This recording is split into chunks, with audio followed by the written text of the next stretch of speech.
Itoophiyaan biyya guddoo seenaa guddaa qabduu fi bilisummaa Afrikaatiif qabsaa'aa turteedha jedhan ajajaa olaanaan humna qilleensaa Itoophiyaa Leetanaal Jeneraal Yilmaa Mardaasaa. Humni qilleensaa Itoophiyaa hundeeffama isaa waggaa 90ffaa kabajamuu sababeeffachuun hooggantootaa fi qaamolee hawaasaa magaalaa Adaamaa wajjin mari'ate. Humni qilleensaa Itoophiyaa bara 1928 hundeeffamuun adeemsa keessa darbee as gahe irratti ibsi kennameera.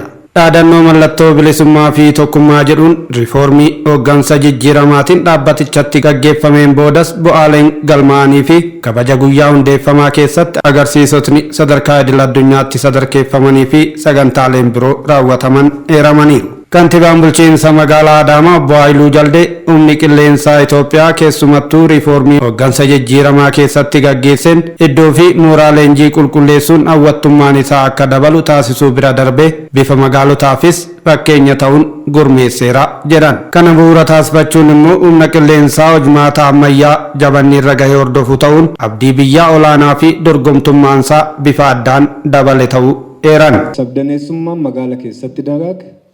Obbolummaan keessatti dagaage gaafii waloomaa fi badhaadhina hunda galeessa ta'e uumuuf kallattii hooggantoonni keenya olaanan muummee keenya irraa maddan pirezidantii keenyan kennaman ummanni keenya ofitti fudhatee magaala misoomaa akka taatu magaala nagaa akka taatu irraas fayyadamuuf ummanni keenya sochii walirraa hin cinne sochii hunda galeessa ta'e qabeenya isaarraa hanga ijoollee isaatti gumaacha guddaa taasisaa turee jira.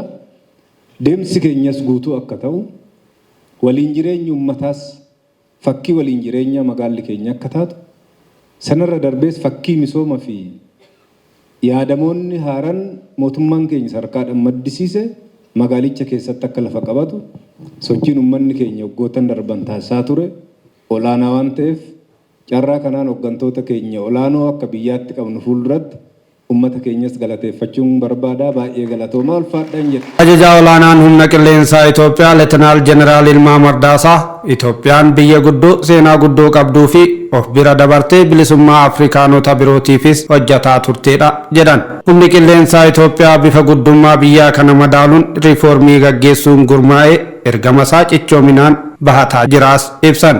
አለመገዛት ብቻ ሳይሆን ጊታ ቢተሙ ዳቡ ቆፎ ሶይንታኔ ቢሊሱማ አፍሪካኖታ ሁንዳፍ ቀብሳ ቱርቴ ቢይቴኝ ኢትዮጵያን ቢዮሙሪ ዴራ ቀብዱፊ ሴና ቀቤቲ አከሱመስ ጉዶ ዮጀኑ አከሱማን ኦሶ ሂንታኔ ሀሊቴቹ መለፋ ቅሌንሲ ባይኒ ኡመታፊ ባልኒ ለፈይሼ አከሱመስ ቀቤኝ ኡማማ ለፈ ኬሰፊ እረ ለፋ ወሊቲ ሂዳአመን ተደማምሮ ሲያዩ ለአንድ ሀገር ትልቅ ሀገር ነው ጥንታዊ ሀገር ነው የሚያሰኙ ናቸው። ሐዋሲchi iddoo jirutti nageenya ofii eeggachuu fi qulqullina magaalattii eeggachuu akkasumas keessummoota gara biroo dhufan simannaa ho'aa oromdurii taasisuun milkaa'inoota damee hundaa wal hunachiisuu qabaa kaasan.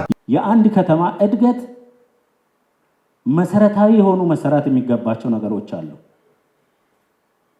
ከዚህ በዓል ጋርም ይሁን ከሌላ በዓል ጋርም ይሁን እንደ ሀገርም ይሁን እንደ ከተማም ይሁን ጉዲና መጋላ ተካፍ dhimmoonni bu'uuraa barbaachisan keessaa tokko nageenya waaraadha. Kun yoo ta'e keessummoonni dhufu galiinis argama. Ayyaana kanaa fi kan birootiif qofa osoo hin taane jiraattonni magaalittii nageenyummaa magaalaa isaanii eeggachuu qabu. Kana ammoo jiraattota magaalota biroo akka biyyaattitti jiraniifis dhaamna. ፍጹም ሰላም ሲኖር ነው እንጂ እኔ ራሴን እንዲህ እየተጠራጠርኩ የትም ከተማ መሄድ አልፈልግም። የትም ከተማ መሄድ አልፈልግም። ማንም አይፈልግም። ስለዚህ አንዱ ከናንተ አዳማ ከተማ ለቡሾፍቱ የሚያስተላልፍ ነው ለሞጆ ለዱከም እዚህ አካባቢ ለመላ ኢትዮጵያ የምናስተላልፈው ገቢ ለማግኘት ከተማው እንዲያድግ ኑሯችን እንዲሻሻል ከፈለግን ፍጹም ሰላም ማስፈን አለብን ከተማ ውስጥ። Fiigicha daandiirraa kiiloomeetira 10 guddina humna qilleensaaf humna guutuun nan fiiga jedhuun 31 bara 2018 magaalaa Bishooftutti gaggeeffamuu fi sagantaalee kabaja ayyaanichaa agarsiisa teeknooloojii jabanni irra gaheen taasifamuu irrattis hawaasicha akka hirmaatu dhaamaniiru. በመቶ ሺዎች የሚቆጠር ቢመጣ ቦታ አዘጋጅተናል። ስለዚህ እዛ ጋር አሁን ቅድም ጀነራል መሰረት ሲገልጽ እንደነበረው ayyaana mooraa keenya bishooftutti kabajamuun walqabatee rakkoon seensaa fi sochii akka hin uumamneef daandiin namoota hedduu wayita tokkotti keessummeessuu danda'u qopheessineerra. Koottaa ijoollee teessanis fidaa meeshaalee teeknooloojii jabanni irra ga'ee daawwachiisaa isaanis boru kalaqaan akka biyya utubu. ልጆች ናቸው ፈጠራን የሚፈጥሩ አውሮፕላን የሚሰሩ hirmaattonni marichaa dubbifne yaada kennaniin isaan asgaaniitoo hadaamaa teenya dhufanii yaada adda addaa nu barsiisudha. Baay'ee sirriitti dasnu jeen humna qilleessaa kun nageenya eeganii biyya eeganii misooma guddisanii kanaafuu baay'ee nutti tolee jira.